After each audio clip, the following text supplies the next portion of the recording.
ఈ పోస్ట్ మన సాయి ప్రసాద్ రెడ్డి అన్న వాళ్ళ కృషితో, మన వైఎస్ఆర్ ఫ్యామిలీ కృషితో ఈ రోజు ఈ పోస్ట్ వచ్చింది. ఎందుకంటే ఇంతకు ముందు కూడా చాలా సార్లు వేరే వేరే పార్టీలో చేసినారు, కానీ ఒక కష్టపడేవాడిని గుర్తించి ఈయనకి ఒక స్థాయికి ఆయన ఎదిగేటట్లు చేయాలా, మనం సపోర్ట్ చేయాలని చెప్పేసి చాలా తక్కువ. ఎందుకంటే చాలా చోట్ల చూసినాం మేము పాలిటిక్స్ లో, ఒకరు ఎదుగుతుంటే వెనకాల నుంచి లాగేవారు ఉన్నారు, కానీ మన సాయి ప్రసాద్ రెడ్డి అన్న కృషితో, ఆయన సపోర్ట్ తో ఈ రోజు ఇంత పెద్ద పోస్ట్ మన ఫ్రెండ్ అయిన నాసిర్ అడ్వకేట్ గారికి దక్కింది.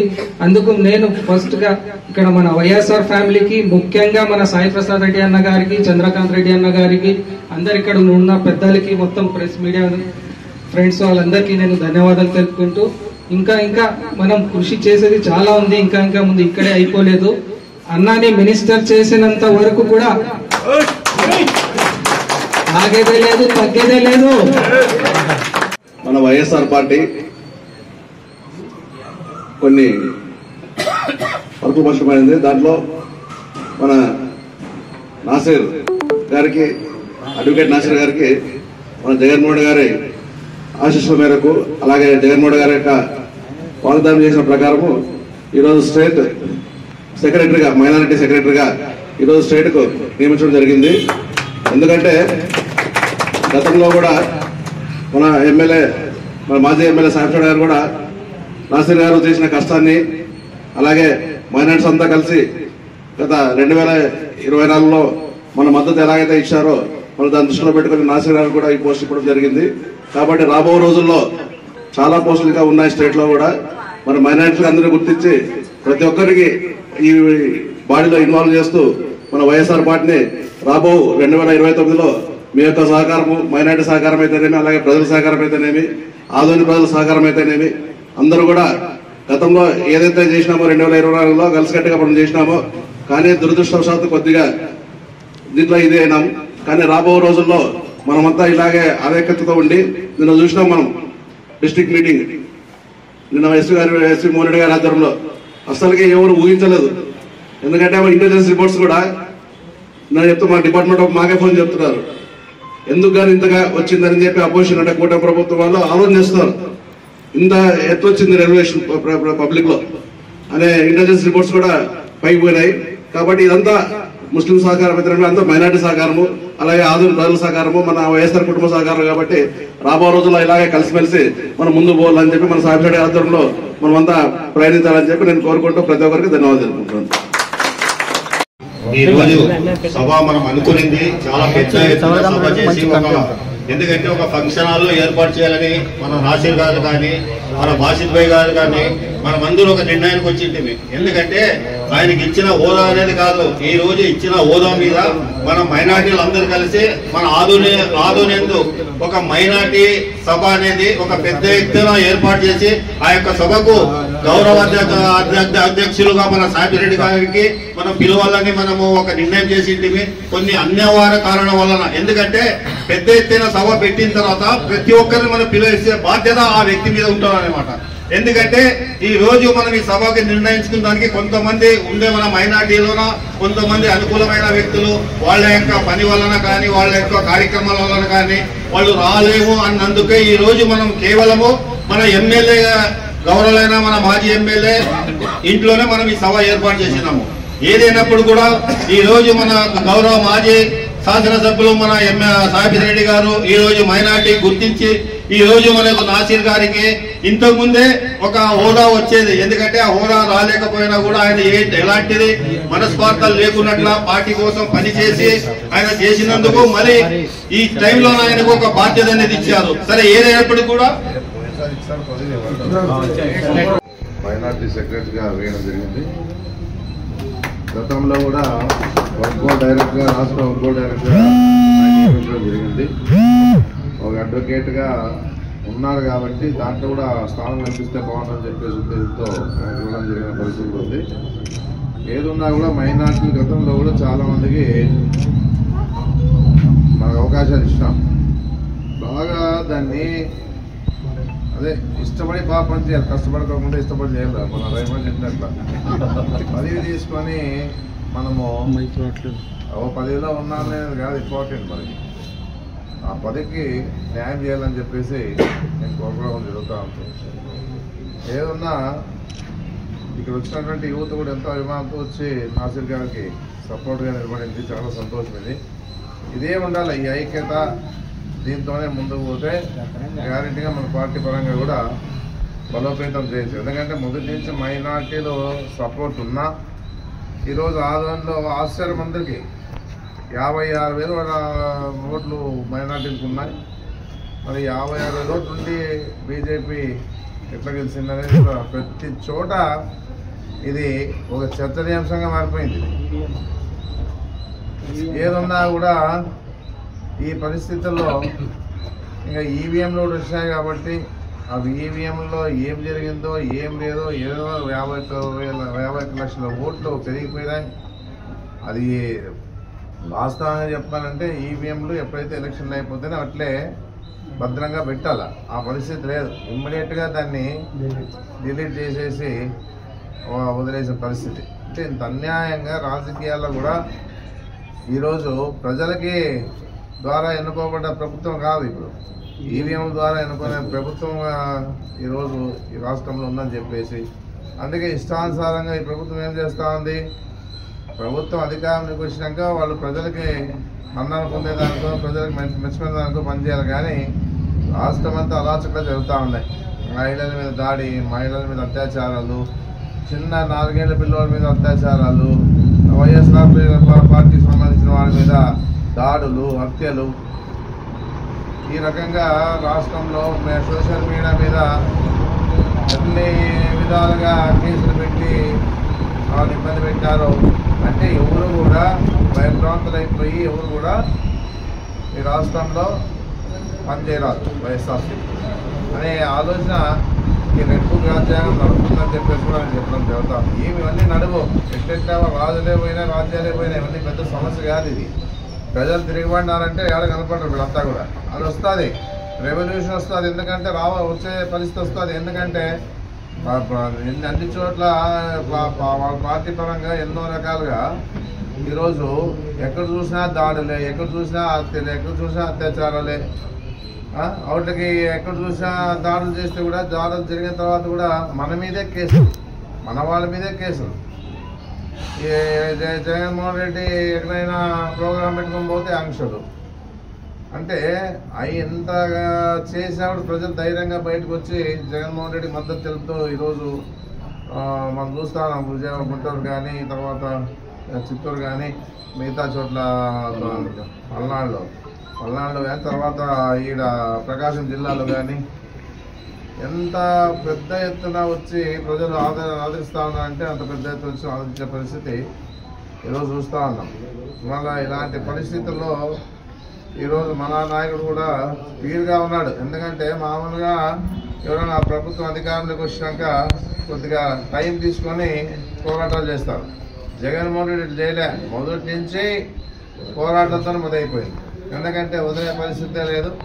భగవంతుడు ఉన్నాడు, ప్రజలున్నా అని చెప్పేసి ఉద్దేశంతో పోరాటాలతోనే ముందుకు రైతుల పోరాటం అయితేనేమి, కరెంట్ ఛార్జీల మీద పోరాటం అయితేనేమి, ఫీజు రియంబర్స్మెంట్ పోరాటం అయితేనేమి, ఏ రకంగా చూసినా అన్ని రకాలుగా ఎన్నో రకాలుగా పోరాటం చేసి ఆ ప్రజలకు తెలియజేస్తాను. ఫీజు రియంబర్స్మెంట్ మీద, దీని మీద అమ్మఒడి మీద పోరాటం చేసి ఏదో అన్ని రకాలుగా చేస్తూ ఈరోజు మొన్న కూడా వెన్నపోటు దినంలో కూడా చేసినాకే ఏదో అమ్మఒడి పడింది అంతకు, లేకపోతే అది కూడా మర్చిపోయాడు. ఇప్పుడు మామూలుగా చంద్రబాబు నాయుడు ఏం చేస్తాడంటే 2014 చూసాం, రైతుల రుణమాఫీ అన్నాడు, పొదుపు సంఘాల రుణమాఫీ అన్నాడు, చేయలే. ఆ రోజే మళ్ళీ అధికారంలోకి వచ్చినాడు. అధికారంలో వచ్చి 2019లో నమ్మలే. ఆ రోజు ఏం చేసినాడు, ఇంకందరూ కూడా 2018లో కూడా ఆయనంతా కూడా అన్ని రకాలుగా కుంకుమ పసుపు ఇచ్చేసి ఏదో ప్రయత్నం చేసి ఓట్లు వేసుకోవాలని చెప్పినా వాళ్ళు నమ్మలే. జగన్మోహన్ రెడ్డి కావాలనుకున్నారు. 2024లో మళ్ళీ అబద్ధాలే. ఎందుకంటే నేను జగన్మోహన్ రెడ్డి గారు ఇచ్చే స్కీమ్లు ఏదైతే ఉన్నాయో నేను ఎక్కువ ఇస్తాను, అక్కడ ట్విస్ట్ ఏంలే, నేను దానికి ఆఫర్లు ఇస్తాడు. ఇవే స్కీములకే అవే ఆఫర్లు ఇస్తాడు. ఇప్పుడు అమ్మఒడి ఒకటి అంటే ఇంట్లో అంతమంది ఉంటాయి అంటే నమ్ముతారు కదా. అందుకే నేను జగన్మోహన్ రెడ్డి గారు కూడా మీడియా ద్వారా చెప్తా ఉన్నాను, మనకి కావాల్సిండేది మన రాష్ట్రంలో విద్యకి వైద్యానికి పెట్టండి, ఎంతన్నా పెట్టండి. విద్యకి వైద్యానికి ఉపాధి కావాలా, ఉపాధి పెట్టండి. ఎందుకంటే నిరుద్యోగులు చాలా మంది ఉన్నారు. ఉపాధి కార్యక్రమాన్ని పెట్టి ఇప్పుడు ఏదైతే 3,000 ఇస్తామన్నారో ఎన్ని వేల కోట్లు ఇచ్చామో దాని ద్వారా ఏదో ఇండస్ట్రీస్ వచ్చేస్తే ఏదో ఉద్యోగాలు వస్తే అది వాళ్ళ కుటుంబాలు బాగుంటాయి. ఈ 3,000 రూపాయలు ఇస్తే ఏమైందంటే నేను యువతకు చెప్తున్నాను, నిజంగా చెప్తా ఉన్నాను, మనము పెన్షన్లు తీసుకునే మాదిరిగా తను వద్దని చెప్పి తిరస్కరించండి. ఎందుకంటే ఆ బతికేదానికన్నా కష్టపడి ఏది చేసినా మూట్లు మోసా కప్పులు కడిగినా మన డబ్బులు స్వతహాగా సంపాదించుకుంటే చాలా బాగుంటుంది. ఎందుకంటే మీరు 3,000 రూపాయలు తీసుకున్నంత వరకు ఇంతే కదా అని వేరే విధంగా ఇంకా అవకాశం వచ్చే పరిస్థితే లేదు. మాకు ఇండస్ట్రీస్ కావాలా, ఏదన్నా చదువుకున్న వాళ్ళకి ఉద్యోగాలు కావాలా, వాళ్ళకి అన్ని విధాలుగా సహకారం ఇవ్వాలి. ఇదే నేను జగన్మోహన్ రెడ్డి గారు చెప్పేది. ఉపాధి అనేది చాలా ఇంపార్టెంట్ కాబట్టి ఉపాధి అనేది కల్పిస్తే బాగుంటుందని చెప్పేసి నేను చెప్పడం జరుగుతాను. అంటే జగన్మోహన్ రెడ్డి సాధ్యమైనంత వరకు సచివాలయాలు ఏర్పాటు చేసి ఉపాధి కల్పిస్తున్నాడు, వాలంటీర్ వ్యవస్థ తీసుకొచ్చి ఉపాధి కల్పిస్తున్నాడు, రేషన్ కార్డు ఇంటింటికి వేసి ఉపాధి కల్పిస్తున్నాడు. ఎన్ని రకాలుగా ఈ రకంగా చాలా మందికి అవకాశం ఇచ్చినాడు. ఎంతైతే రిటైర్మెంట్ అయినాడో భర్తీ చేశాడు చాలా వరకు. ఈ విధంగా ఈరోజు ఉండే పరిస్థితుల్లో ఒకటే చెప్తా ఉన్నాను సార్, మీకు ఏదైనా ఉంది మీరు ఉపాధి అనే కార్యక్రమాన్ని తీసుకువచ్చి ప్రజల్లో పోయి మళ్ళా మనం ముఖ్యమంత్రిగా అధికారం చేపట్టిన తర్వాత ఖచ్చితంగా ఏ ఏరియాలో ఏదైతే ఎంతమందికి ఉపాధి కల్పించగలుగుతాం అనేది ఆలోచన చేసి ఇప్పటి నుంచి ఆలోచన చేస్తే అది అన్ని రకాలుగా బాగుంటుందని చెప్పేసి కూడా నేను తెలియజేస్తాను. ఎందుకంటే వైద్యపరంగా కూడా గతంలో రాజశేఖర్ గారు ఉన్నప్పుడు ఆయన ఆలోచనతో వచ్చింటే ఇవన్నీ కూడా ఫీజు రియంబర్స్మెంట్ ఆయన ఆలోచనతో వచ్చింది, రైతు రుణమాఫీ ఆయన ఆలోచనతో వచ్చింది, 2 రూపాయల కిలో బియ్యం ఆయన ఆలోచనతో వచ్చింది, 108, 104 ఆయన ఆలోచనతో వచ్చింది, పేదలకు ఇళ్ళ ఇచ్చే విషయంలో కానీ పేదలకి స్థలాలు కేటాయించడంలో ఆయన ఆలోచన వచ్చింది. ఎప్పుడైనా కానీ 14 ఏళ్ళు పరిపాలించినారు కదా ఆ రోజుల్లో. మళ్ళీ అప్పటికే 2 సార్లు ముఖ్యమంత్రి అయినాడు చంద్రబాబు నాయుడు. మన రాజశేఖర్ గారు వచ్చినప్పుడు పేదలకి సహకారం ఇవ్వాలని చెప్పేసి మన ఆందోళనలోనే దాదాపుగా 70 ఎకరాలు తీసుకొని 7,000 మందికి స్థలాలు కేటాయించే పరిస్థితి ఆందోళన చేశాం. ఈయన 70 ఎకరాలు, ఆడ రాయలసీమ దగ్గర 100 ఎకరాలు 170 ఎకరాలు తీసుకొని కొనుగోలు చేసుకొని దాదాపు అందరికి స్థలాలు కేటాయించే పరిస్థితి చేశాం. అలా జగన్మోహన్ రెడ్డి వచ్చినా కూడా దాదాపుగా 200 ఎకరాలు తీసుకొని 10,000 మందికి 1 సెంట్ ప్రకారమైన ఇచ్చినాం. ఆ రోజు ఏమన్నాడు అదే చంద్రబాబు నాయుడు 1 సెంట్లోనే శవాలు కూర్చోబెట్టాలా అని. అంటే ఇప్పుడు ఎంత ఉంటుందో ఒక కుటుంబం ఎంత ఉంటుంది మామూలు చేస్తే 1/2 సెంట్ కూడా ఉంటుంది కుటుంబం వేసుకున్నాడు. ఒక ఇల్లు ఆశ కల్పిస్తా ఉన్నామంటే వాళ్ళకి సొంత ఇల్లు నెరవేరుస్తామంటే అది ఆలోచన చేసుకోవాలి. ఇవన్నీ కూడా ఈ విధానాన్ని ముందుకు తీసుకుంటా ఉంటే ఏదన్నా కూడా రాజశేఖర్ రెడ్డి చెప్తుండే ఎక్కువ చేసే కూరాదని చెప్పేసి, ఎక్కువ చేస్తే ఇంతే ఉంటాయని చెప్పేసి నాకు. ఎందుకంటే నేను ఆ రోజులో డెవలప్మెంట్ కోసం పోతా ఉంటే నువ్వు ఎంత చేసినా మళ్ళీ చేస్తారని చెప్పేసి వాళ్ళ ఆలోచనలో ఉండాలా. నువ్వు అన్ని చేస్తే నీ దగ్గర ఎందుకు వస్తారు వాళ్ళు, నీ దగ్గర రారు, నిన్ను అడగరు, మాట్లాడారు అని చెప్తా ఉంటాయి. మళ్ళీ ఈరోజు ఈ పరిస్థితి ఏమైందంటే వాలంటీర్ వ్యవస్థ తీసుకొచ్చినాక ఏమైంది, మన కౌన్సిలర్కి పని లేదు, మన కార్యకర్తలకి పని లేదు, మన నాయకులకి పని లేదు, ఎమ్మెల్యేకి పని లేదు. డైరెక్ట్గా అవన్నీ అకౌంట్లో పడతా కానీ ప్రజలు కూడా పని లేదు. ఎమ్మెల్యేతో ఏం పని ఉంది, కార్యకర్తలు పని లేదు, యువత పనిలే. ఆ విధంగా ఈరోజు మనము వెనకబడిపోయినాం. లేకపోతే ఓడిపోయే పరిస్థితి లేదు. మన వాళ్ళు నిరుత్సాహం వచ్చింది, కార్యకర్తలు పట్టించుకోలేదు అనేది. ఎందుకంటే జగన్మోహన్ రెడ్డి గారు చెప్తే సార్ మనం ఏదైనా కార్యకర్తలకి ఏదో రకంగా వేరే విధంగా చేయాలంటే ఇస్తున్నాం కదా, అమ్మఒడి ఇస్తున్నాం, అన్ని సరే అందరికీ ఇస్తారు సార్. ఇప్పుడు ఏమంటారు ప్రజలు, లేకపోతే అందరికి ఇస్తా ఉన్నారు, మాకే స్పెషల్గా ఇస్తా ఉన్నారా, తెలుగుదేశం వాళ్ళకి ఇస్తారు, సిపిఎం వాళ్ళకి ఇస్తారు, ఇంకో పార్టీ వాళ్ళు జనసేన పార్టీ వాళ్ళు తీసుకున్నారు. అందరూ రకాలుగా అందరికీ మనము తేడా లేకుండా చూస్తాం కాబట్టి అందరికి వస్తాడు. అందులో మేము కష్టపడింది దానికి ఉపయోగం ఏముందని చెప్పేసి చాలా బాధపడినారు. అందుకే ఇవన్నీ కూడా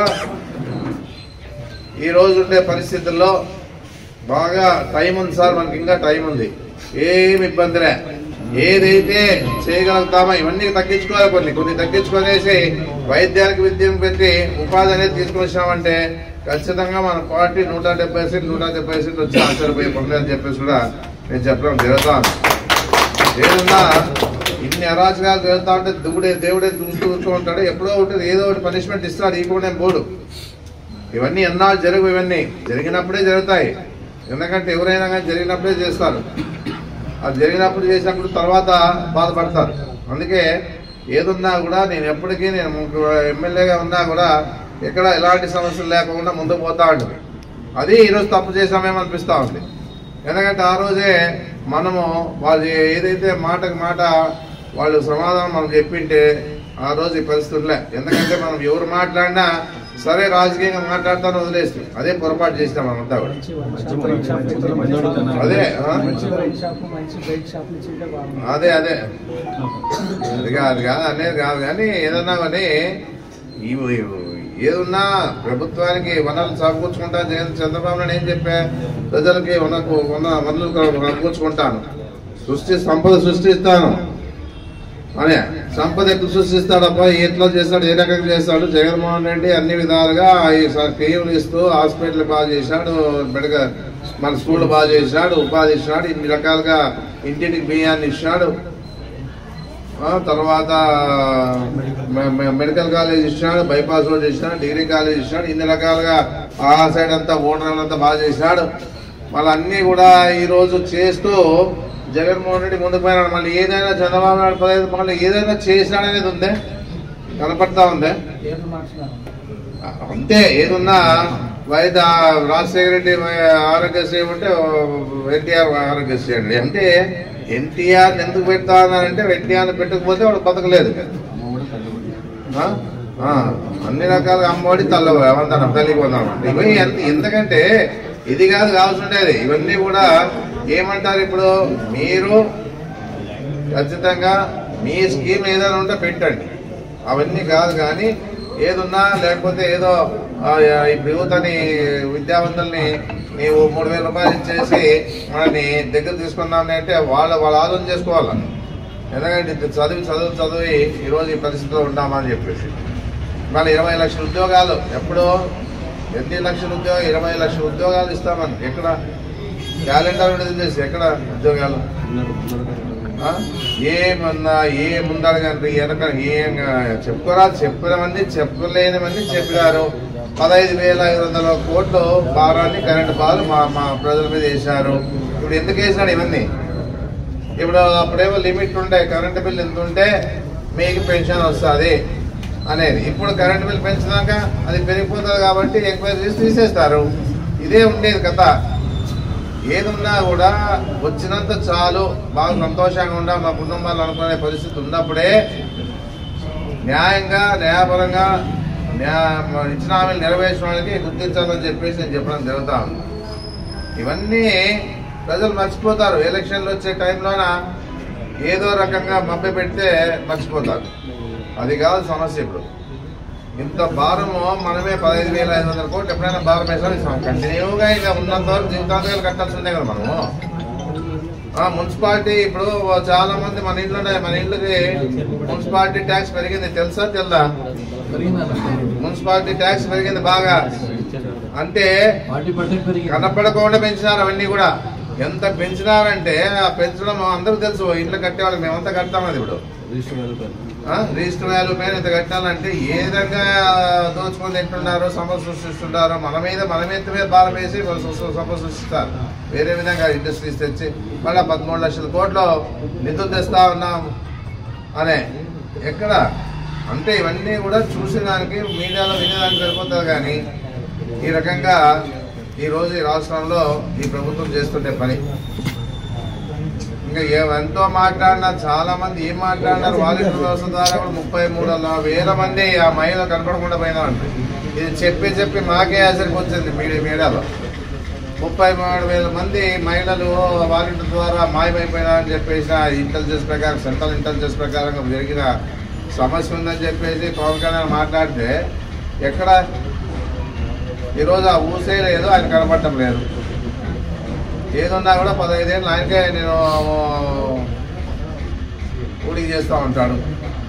మరి ఏమిది ఓ పార్టీ పెట్టి ఓ పార్టీ తరఫున మీరు ఉండాలనే నమ్మకంతో అన్ని రకాలుగా ఆ కాపు కులానికి సంబంధించిన వాళ్ళు అనుకుంటే ఈరోజు పరిస్థితి ఏమవుతా ఉందంటే ఆయన ఉపాధి చూసుకున్నాడు కానీ వేరే విధంగా కాదని చెప్పేసి కూడా చెప్పడం జరుగుతూ ఉంది. ఏదున్నా మేము మాట్లాడితే ఆ జనసేన వాళ్ళు మాట్లాడేదానికి ప్రయత్నం చేసి ఏదో మాట్లాడతాం, మనం మాట్లాడితే వాళ్ళు మాట్లాడతాం. ఇది కాదు మేము చెప్పేది కూడా మీరు కూడా ఆలోచన చేయండి. మళ్ళీ ఈరోజు ఆందోళన మీకు ఏ విధంగా ఈరోజు పదవులు వచ్చినా చెప్పండి. మళ్ళీ ఏ విధంగా మీకు ఈ కూటమిలో ఏ రకంగా మీకు రేషన్ షాపులు కానీ లేకపోతే ఇంకా చాలా ఉన్నాయి, అంగన్వాడీ వచ్చిన విషయాలు కానీ లేకపోతే ఇంకా మామూలుగా దీంట్లో ఉండే చిన్న చిన్న ఉద్యోగస్తులు ఎన్ఆర్ఈజీలో కానీ ఊరికే ఇవన్నీ ఎందుకంటే ఎవరు స్వార్థం వాళ్ళు చూసుకుంటారు కానీ నీకెందుకు చేసేకపోతారు పని. ఇంకా తెలుగుదేశం ప్రభుత్వం ఏమేందంటే తెలుగుదేశంలో ఉన్న నాయకులు కూడా మెత్తగైపోయినారు ఈయన చేసే పనులకి. ఏదో అన్ని రకాలుగా ఈరోజు మళ్ళీ బియ్యాన్నే మర్చిపోయారు. బియ్యాన్ని దోచుకొని ఎవరు చేసేది అందరికి తెలుసు. ఆ విషయంలో అందరికీ ఎన్నోసార్లు మీడియా ద్వారా చెప్పినా కూడా ఆ విషయమే లేదు, ఊసేలేదు. వాళ్ళ పార్టీ వాళ్ళే వచ్చినారు, వాళ్ళ డైరెక్టరే వచ్చినాడు, వాళ్ళ డైరెక్టర్ వచ్చి పట్టుకొని ఫోటోలు తీసి అసలు ఎంఆర్ఓ సెక్రటరీ విఆర్ఓ పోయి దాని మీద సర్వే దాంట్లో చూసుకొని వచ్చిన పొద్దునకి అన్ని వీడియో తీసినారు కాబట్టి బయటపడే మీడియా వాళ్ళు తీసినారు కాబట్టి. అది లేకపోతే ఆడ దాదాపుగా 1800 సంచులు ఉంటే ఆడ ఉండేది 100 సంచులు. మళ్ళీ ఈ విధంగా అన్యాయం చేస్తా ఉందంటే ప్రజలు కనపడటంలే. ఆ రోజు ఏమన్నా అంటే మన మీద కబ్జా చేశాం. ఏంది కబ్జానో అర్థం కాలే. ఈ విధంగా ఎందుకంటే వాళ్ళు స్పీడ్గా ప్రజల్లోకి తీసుకుపోతారు ఏమన్నా కానీ. మన వాళ్ళు ఇంతమంది ఉన్నా కూడా మనం ఒక మాట మాట్లాడు స్పీడ్గా పోతుంది వాళ్ళది. ఒక అబద్ధాన్ని చెప్పాలంటే స్పీడ్గా వాళ్ళు తీసుకుపోతారు. అదే దాంట్లో ఉండే టెక్నిక్ అది. అందుకే ఇవన్నీ కూడా ప్రజలు ఆలోచించుకోవాలి. ఈరోజు మేము ఓడిపోయి ఇంట్లో కూర్చుంటే మాకేం సంతోషంగా ఉన్నాం, బాగా ఫ్రీగా ఉన్నామని చెప్పేసి అనుకున్నాం. అయినా మా ప్రజలు మా వద్దకు వచ్చి వాళ్ళ ఇబ్బంది కూడా చెప్తా ఉంటారు. అంటే ఎవరు వచ్చినా మేము వింటాం, ఏదైతే సహాయం చేస్తాం, లేకపోతే ప్రయత్నం చేస్తాం. ఏదున్నా మీరు ఎప్పుడైతే ఆలోచన చేస్తారో ఆ రోజే రాష్ట్రం బాగుపడుతుంది. కానీ మీలో ఆలోచన లేనంత వరకు మీరు మన డబ్బులు అందరూ ఏమన్నారు జగన్మోహన్ ఇంటి నుంచి ఇస్తాడా? ఎంతమంది మాట్లాడలేదు. మేము పోయినప్పుడు గడపగడ పోయినప్పుడు కూడా కరెంట్ ఛార్జీలు పెంచినప్ప, కాయగూరల రేటు పెరిగప్ప, నూనె రేటు పెరిగి ఇప్పుడు ఎన్ని పెరిగిపోయినాయి కదా. మళ్ళీ ఆ రోజు మా మందు బాబులకంతా ఏం చెప్పా, అన్ని తగ్గించేస్తావు నేను అయిపోయాను. అదే బ్రాండే మన బ్రాండ్ నేమ్ మార్చారు, అదే బ్రాండే అదే కథ అదే రేట్ ఇంకా పెంచినాడేమో కానీ తగ్గిందో లేదు తెలియదు. పెంచినాడా? అంతే. మళ్ళీ మందు బాబులు ఆలోచన చేసుకోవాలి ఇవన్నీ కూడా. అంతే. బెల్ట్ షాపులు, విపరీతమైన బెల్ట్ షాపులు. గ్రామాల్లో నీళ్ళను దొరుకుతా లేదు కానీ బెల్ట్ షాపులో మందు దొరుకుతుంది బాగా. పోటీ పడి గ్రామాల్లో కూడా ఇప్పుడు ఏమవుతుంది కొన్ని చోట్ల చూసినాం కదా, పోటీ పడి యాదాలు పడుకుంటా ఉన్నారు. అంటే ఈ గ్రామానికి ఇంత కట్టాలి నువ్వు అని 4 లక్షలు 3 లక్షలు కట్టి సంవత్సరం అంతా అనుకోవాలి వాళ్ళు. అట్లా పరిస్థితి ఈ రాష్ట్రంలో నెలకొంది. సరే ఎన్ని చెప్పినా ప్రజల్లో మార్పు వచ్చేవరకు ఏమీ చేయలేము. అది 100%. గాలి వస్తే కొట్టుకుపోతాం అంతే. ఈవీఎం ద్వారా గాలి వచ్చింది, ప్రజల ద్వారా కాదు, ఈవీఎం ద్వారా గాలి వచ్చింది, మేము కొట్టుకుపోయినాం. 8 సీట్లు వచ్చినాడు, 10 సీట్లు వచ్చినాడు బీజేపీకి 8 వస్తాయి. 21 సీట్లు వచ్చినా 21 సీట్లు గెలుస్తాయి. 90,000 20,000 70,000 మెజార్టీలు చూస్తే విపరీతమైన అది. ఇవన్నీ పవన్ కళ్యాణ్ బాగా తెలుసు కాబట్టి ఏం మాట్లాడలేకపోతున్నాడు. ఇప్పుడు సైలెంట్ గా ఉన్నాడు. అంటే చంద్రబాబు నాయుడు కూటమిన్నంత వరకు మేము ఉంటాము, పదవుల్లో ఉంటాము అనేది ఒక డిసైడ్ అయిపోయినారు. ఆ ఈవీఎంల మీద మన సెంట్రల్ గవర్నమెంట్ లో కూడా మన ఎంపీలు పిలిపించి మాట్లాడి అన్ని రకాలుగా దాని మీద అందరూ అన్ని పార్టీలు కూడా దృష్టి పెడతా ఉన్నారు. ఇప్పుడు మాకు బ్యాలెట్టే కావాలి. ఎక్కడ ఏ దేశంలో కూడా ఈవీఎంలు లేవు. మన దేశంలోనే మన రాష్ట్రంలోనే ఈవీఎంలు ఉండేది. ఈ ఈవీఎంలు ఉన్న ఏమంటా అంటే పోయేసారి జగన్మోహన్ రెడ్డి వచ్చి 150 సీట్లు అంటే ఇది చేయలేవు. ఇప్పుడు ఎప్పుడైతే ఎలక్షన్లు అయిపోతాయో ఓటింగ్ అయిపోతుందో ఇమ్మీడియట్ గా ఆఫ్ చేసేస్తారు. ఇప్పుడు ఏది ఉందంటే ఇప్పుడు సెల్ ఫోన్ ఇంటి నుంచి చేస్తే అమెరికాకి పోయి మాట్లాడతాం మనం. ఇది ఏం పెద్ద సంగతి ఈవీఎం మార్చేది టెక్నాలజీ. ఇదేమైంది 100 వరకు వర్తిస్తారు.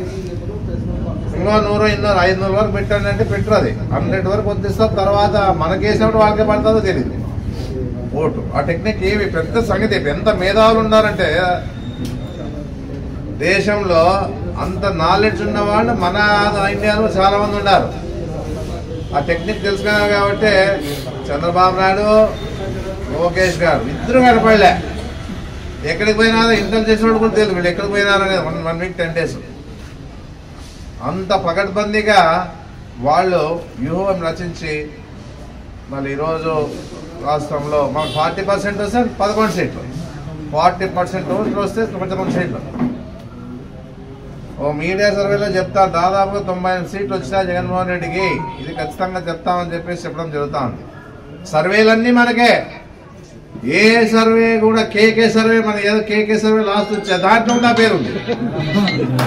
ఆరంభస్థాని కాదు, కేకే సర్వే, అది లాస్ట్ సర్వే. అది ఆ కేకే సర్వేలో 15 వస్తాయి వైఎస్ఆర్సీపీకి అంటే దాంట్లో మా పేరు కూడా ఉంది.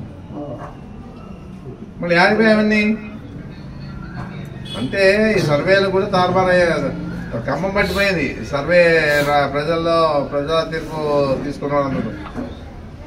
అందుకే ఏదైనా అవన్నీ మనం కూడా గట్టిగా మన పార్టీ పరంగా పదవులు ఇచ్చినాక పదవులు న్యాయం చేసే విధంగా మనమంతా కూడా కష్టపడి కృషి చేసి ముందుకు తీసుకుపోతే పార్టీ బలంగా ఉంటే మనం బలంగా ఉంటాం. మనం ఉంటేనే పార్టీ ఉంటుంది. లేకపోతే జీవితాంతం ఇంకా రాజకీయం మర్చిపోవాల్సిందే. ఏది కూడా మనకి అవకాశం ఉండే పరిస్థితి లేదు. బాగా కష్టపడదాం, అందరూ కష్టపడదాం. ఎన్నో రకాలుగా అందరూ విమర్శలు చేసేవాళ్ళు చాలా మంది ఉన్నారు. కానీ అని చెప్పేసి ఊరికే ఉన్నాం. ఎందుకంటే మేమేమనుకో ఏదో పోతుంటే కుక్కలు మరుగుతాయంట. అది ఏం దాని గురించి ఆలోచన చేసే పనిలే. కానీ ఆడికైతే ఆడిగా మాకు కూడా మనసు గట్టిగా అయిపోయింది. ఇప్పుడు ఏంలే దాని గురించి ఆలోచన చేసే పనిలే, ఇంతే కదా అనే పరిస్థితి వచ్చింది. దానికే ఏదున్నా కూడా వచ్చిన పదవుల కన్నా అందరూ న్యాయం చేయమని చెప్పేసి దయచేసి పార్టీ పరంగా వచ్చిన పదవులకు న్యాయం చేసేదానికి అందరూ కలిసికట్టుగా పనిచేస్తాం. రాజకీయం అంటేనే డబ్బుతో కూడుకునే పని. డబ్బు లేకపోతే రాజకీయం లేదు ఇప్పుడు పరిస్థితిలో. అప్పట్లోనే ఏమో అసలుకి పరిస్థితులు వేరే. ఇప్పుడు పరిస్థితి ఎట్లా అయిపోయిందంటే కోట్లకు దాటిపోయింది పరిస్థితి వస్తాం. అవి కూడా సక్రమంగా మనము దాని మీద అందరికి అందిస్తారంటే అందించే పరిస్థితి ఏం లేదు. మన ఎవరు ಯಾವ పార్టీ వాళ్ళు ఇచ్చినా కూడా ఇచ్చిన దాంట్లో సగం ఇస్తారు, సగం కొట్టుకుంటారు. ఏదో డిస్ట్రిబ్యూషన్ సరిగా అయ్యే పరిస్థితే లేదు వాళ్ళకి. ఏదున్నా కూడా ఇచ్చినా ఉపయోగం లేదు. ఏమంటే అందించేసాం అందరికి అయిపోయి అందరికి ముట్టిందంటాం. మీరు వద్దులేండి వేరే వాళ్ళతో చేస్తాము డిస్ట్రిబ్యూషన్ చేస్తామంటే నా ఇండ్రు మేమే చేయాలి డిస్ట్రిబ్యూషన్ అంటారు. నాకు గౌరవం ఉండదు అంటారు. ఆ రకంగా మనం చాలా దెబ్బతిన్నాం. ఎందుకంటే మనకు కూడా ఒకటి బీజేపీ అంటేనే ఇక్కడ వస్తుందిలే అని చెప్పేసి ప్రజలకి ఎక్కడొస్తుంది బీజేపీ అంటే ఆదంలోనా వచ్చే పరిస్థితి ఉంది. దీని మీద ఇప్పటికీ ధర్మవరం మీద మన మీద ఎంతో మంది ఎన్నో రకాలుగా ఎట్లా పోయినా ఇవి అని చెప్పేసి ఆలోచన చేస్తే ఈవీఎంలో అది తేలింది. అందుకే ఏదున్నా పదవులకు న్యాయం చేయండి. మైనార్టీలు కూడా ఎందుకంటే కొంతమంది చూసినాం ఎలక్షన్లో కాంగ్రెస్కి ఓటేసాను. దాన్ని ఏముంది 5-6 వేలు 3-4 వేలు ఓట్లు కాంగ్రెస్ పడి ఉంటాయి. మళ్ళీ దీంట్లో బీజేపీ వాళ్ళు కూడా కొంతమంది వేశారు బీజేపీకి. ఇది కాదు ఒక ఐక్యతతో ఉండి మనం ఏమైనా పని చేయకపోతే యాడికన్నా ఏం లేదు. ఇప్పుడు 72 వేలు ఓట్లు వచ్చాయంటే స్వతహాగా అభిమానం, పార్టీ మీద అభిమానం, మా మీద గౌరవంతోనే 72 వేలు ఓట్లు వచ్చిండే. అది సంతోషపడతా ఉన్నాం. ఎందుకంటే ఏం జరిగినా కూడా మనకంటూ పోయినసారి 73 వేలు వచ్చింటే ఈసారి 72 వేలు వచ్చినాయి. ఇంకా రావాలా మనం చేసిందే పనులకి 10,000 మంది సవాలు కేటాయించే విషయంలో కానీ అన్ని విధాలుగా అమ్మఒడి కానీ చేయూత కానీ చేదోడు కానీ పెన్షన్ విషయంలో కానీ కిట్ ట్రైన్లు ఫ్రీగా చేసే విషయంలో కానీ ఇన్ని రకాలుగా హాస్పిటల్ తెచ్చే విషయంలో కానీ బైపాస్ రోడ్ తెచ్చిన విషయంలో కానీ డిగ్రీ కాలేజ్ తెచ్చిన విషయంలో కానీ ఎంతో మెజార్టీ వస్తుంది అనుకున్నాం. ఏం బ్యాక్ అభివృద్ధి కనుక కావాలనుకున్నారో లేకపోతే ఏదో రకంగా మాకి ఈ స్కీమ్ ద్వారా ఎక్కువ వస్తామనుకున్నారో అని కూడా అదే ఆలోచన చేసే పని మేము కూడా చేయం. ఎందుకంటే ఈవీఎంలో ఉన్నప్పుడు ఎవరిని ఏమనేకలే. అందుకే ఏదున్నా కూడా మన పార్టీ వాళ్ళు మనం బలంగా పనిచేసుకుంటా పోతే పార్టీని బలోపేతం చేసి ఇవన్నీ కూడా ఈరోజు పదవులు ఇచ్చేది ఏమంటే రేపు జగన్మోహన్ రెడ్డిలో కూడా గుర్తింపు ఉండేదానికి ఇక పదవులు ఇచ్చేది. ఇప్పుడు అందరూ కూడా ఆడుతూ ఉన్నారు. ఇప్పుడు పదవులు ఇస్తామంటే ఎవరు వస్తారు? ఇప్పుడు దరిదాపు వస్తారు. ఇప్పుడు పదవులు ఇస్తామంటేనే ఇమ్మీడియట్ గా స్పందిస్తా ఉన్నారు. ఎందుకంటే జగన్మోహన్ రెడ్డితో కలచ్చు, ఏది ఫలానా మేము ఫలానా ఊళ్ళో ఫలానా ఈ మంది కమిటీల్లో ఉన్నాం సార్ మేము అనేది కూడా చెప్పుకోవచ్చు. ఒకటే చెప్తా ఉన్నాను, జగన్మోహన్ రెడ్డి సార్ కూడా మెసేజ్ ఇస్తా ఉన్నాను, దయచేసి ఐడెంటిటీ కార్డు ఇవ్వండి అని చెప్పేసి తెలియజేస్తాం. ప్రతి వారికి ఎవరెవరికైతే పదవులు వచ్చాయో వాళ్ళకి ఐడెంటిటీ కార్డు ఇస్తే మనం కూడా చేయొచ్చు. ఇప్పుడు ఆ విధంగా చేసినప్పుడే మనకి వాళ్ళకి గుర్తింపు వస్తారు. అదే కాకుండా ఇప్పుడు గ్రామాల్లో ఇంటికి తిరుగుతా ఉన్నారు టీడీపీ వాళ్ళే. అన్ని ఇచ్చేసామంటాడు చంద్రబాబు నాయుడు, చూసాం అన్ని ఇచ్చేస్తే ఎవరైనా మాట్లాడితే నేలకి మడత పెడతా అంటారు. అన్ని ఇచ్చేసామంట. మనం వచ్చిన వాళ్ళకి వచ్చినాయి, నేను లేదని లేదా మన తల్లి మదం వేశారు. నాలుగు పడితే మామూలుగా పడినాయి. అది వచ్చే తాయారు చెప్పినాడు 4 మా ఇంట్లో 2 పెట్టినాను సార్, నాకు 2 ఆడకున్నాయి 2 సంతోషమే కాదనిలే. అందరికి ఇవ్వండి అని అడుగుతాం. అదే దాన్ని అందరికి ఇవ్వండి. జగన్మోహన్ రెడ్డి కూడా ఈసారి చెప్పేది అందరికి ఇవ్వండి. అమ్మఒడి ఏ అలాంటి ఆలోచన లేదు, అందరికి ఇవ్వండి. ఇంకా మిగతానే ఇవ్వండి. ఎందుకంటే ప్రతి ఇంటికి చేస్తాయి. ఈ ఆటోకి రిక్షా వాళ్ళకి ఆటో వాళ్ళకి మా నాయ బ్రాహ్మణులకి తర్వాత రజకులకి టైలర్లకి ఇవన్నీ ఏమిలే. ఈరోజు అది కాదు ఇట్లానే కాదు కావాల్సి ఉండేది. ఇవన్నీ రైతుల పరంగా ఇవాళ రైతులు పెళ్లి కనుక దుల్హన్ స్కీమ్లు ఇట్లాంటివి ఇవ్వండి. ఏది ఇచ్చినా సంతోష తీసుకుంటారు. ఇవి తీసుకుంటే అబ్బా దుల్హన్ స్కీమ్ నుంచి మాకు వచ్చింది, మా పెళ్లికి వచ్చింది అని చెప్పేసి చెప్పుకుంటారు. ఏదున్నా ఫ్రీ ఇస్తే పెన్ను ఫ్రీ ఇస్తున్నానుకో దాని విలువ తెలిసేలేదు. మనం కొన్నప్పుడు తెలుస్తుంది దాని విలువ. అమ్మో ఇంతోట అని. అందుకే ఇంకా వాళ్ళు అందరినీ మర్చిపోయారు. అన్ని అకౌంట్లో బట్టనొత్తి బట్టనొత్తి జగన్మోహన్ రెడ్డి అంటాడు. ఈడ కార్యకర్తలేమో ఎవరిని మాట్లాడి కూడా వాళ్ళు పనులు చేసుకుంటూ పోతారు, ఎవరిని పట్టించుకోకుండా. అందుకే ఇవన్నీ కూడా ఆలోచన చేసి ఇప్పటి నుంచి అయినా ఒక వేరే రకంగా ఏ విధంగా ప్రజలకు సహకారం అందించే విధానాన్ని తీసుకువచ్చి ఉపాధి అనేది ఇంపార్టెంట్ తీసుకొని ఉపాధి కల్పించడానికి మీరు ఇండస్ట్రీస్ తెస్తారో లేకపోతే ఏ విధంగా ఉపాధి కల్పిస్తారో దయచేసి మీరు అవకాశం. ఎందుకంటే మెడికల్ కాలేజ్ నుంచి దాదాపు 1000 మందికి ఉపాధి కలుగుతుంటే మళ్ళీ మెడికల్ కాలేజ్ నుంచి దాన్ని పక్కకు పెట్టేసి, ఎందుకంటే జగన్మోహన్ రెడ్డి వస్తారు. అది ఎట్లంట ప్రైవేట్ వాళ్ళకి ఇస్తారంట, ప్రైవేట్ పనులు చేస్తారంట. ప్రైవేట్ పనులు చేస్తే మళ్ళా మన వాళ్ళకి భారమే. ఈ ఇయర్ ఓపెన్ అవుతా ఉండే, ఈ ఇయర్ లాస్ట్ అంతా ఓపెన్ అయిపోతా ఉండే మెడికల్ కాలేజ్. అయిపోయి ఎంతో ఆనందంగా ప్రజలకి అందుబాటులో ఉంటూ ఆ కర్నూలు పోయే పని చెప్తా ఉండే. అందుకే దాదాపుగా అక్కడే 150 బెడ్లు ఉన్నాయి. ఇక్కడ దాదాపుగా 400 బెడ్లు వస్తాయి. అలా విధంగా ఉంటే అందరికీ ఆరోగ్యపరంగా చుట్టుపక్కల ఉన్న నియోజకవర్గాల నుంచి కూడా బాగా వచ్చి చేయించుకోవాలని చెప్పేసి ఉద్దేశంతోనే సెంటర్గా ఇది ఏర్పాటు చేశాడు. ఏమింగూరు కానీ మంత్రాలయం కానీ ఆలూరు కానీ పత్తికొండ కానీ ఆదూరులో పెడితే బాగుంటుందని చెప్పేసి ఉద్దేశంతో పెట్టినారు. కాబట్టి దాన్ని త్వరితగతిన పూర్తి చేసి అది ప్రైవేట్ పనులు చేయకుండా ప్రభుత్వం ద్వారా నడపడం అనేదే మా ఆలోచన. అందరూ సంతోషపడినారు. మెడికల్ కాలేజ్ వచ్చిందంటే అందరూ సంతోషపడినారు. ఆదూరులో బైపాస్ చేస్తే సంతోషపడినారు, డిగ్రీ కాలేజ్ చేస్తే సంతోషపడినారు.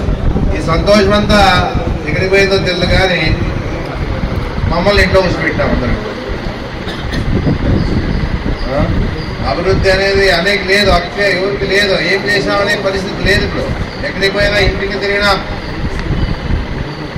ఈ రోజు వాళ్ళు పోయినప్పుడు అడగాల కరెంట్ ఛార్జీలు పెంచినారా అంటే అడిగేవాడు ఉంటారో అని తెలియదు. మరి కాయగూర రేట్లు పెరిగినాయంటే అడిగేవాడు తెలియదు. నూనె రేట్లు పెరిగినాయి, అన్నీ పెరిగినాయి, యాది తక్కువలే.